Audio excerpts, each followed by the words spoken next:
Arrête de penser que les grandes bourses sont uniquement réservées pour ceux qui ont 16 ou 18 de moyenne. Si tu as 11, 12 ou 13 de moyenne, alors écoute cette vidéo jusqu'à la fin, j'ai une solution pour toi. Attention, je ne suis pas en train de vous dire que les notes ne comptent pas. Certaines bourses ont effectivement une moyenne minimale obligatoire. Si une bourse exige 14 ou 16 de moyenne, avec 12 ou 13 de moyenne, tu ne peux malheureusement pas y candidater.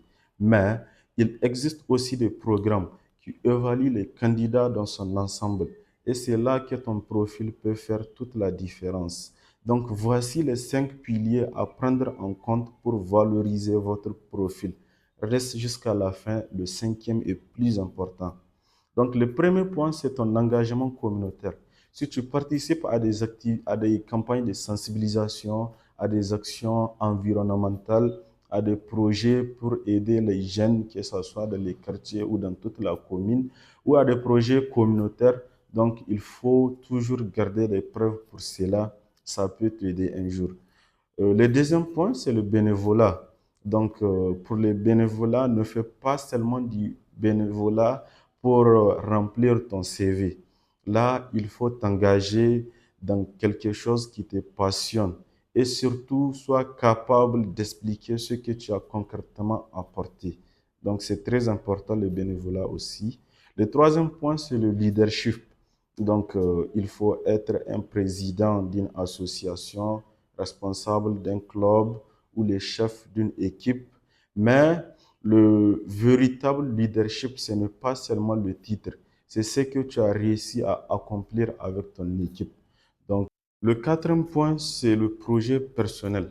Donc, tu peux créer un projet qui répond à un problème de ta communauté, soit environnemental, éducation, numérique, agriculture, énergie. Donc, ça dépend de toi, ça dépend de ta communauté et les problèmes que tu as eu à identifier dans ta communauté.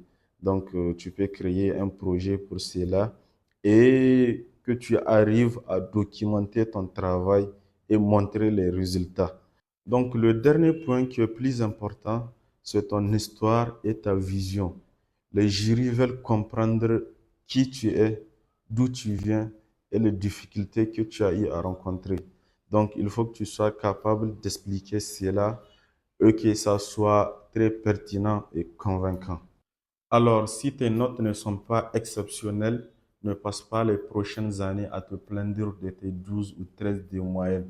Utilise le temps que tu as pour construire un profil qui raconte une histoire. Parce qu'un candidat, ce n'est pas seulement une moyenne sur un relevé des notes qui le définit.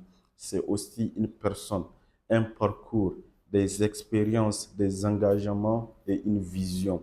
Oui, travaille sur tes notes, c'est important, mais travaille aussi sur toi-même.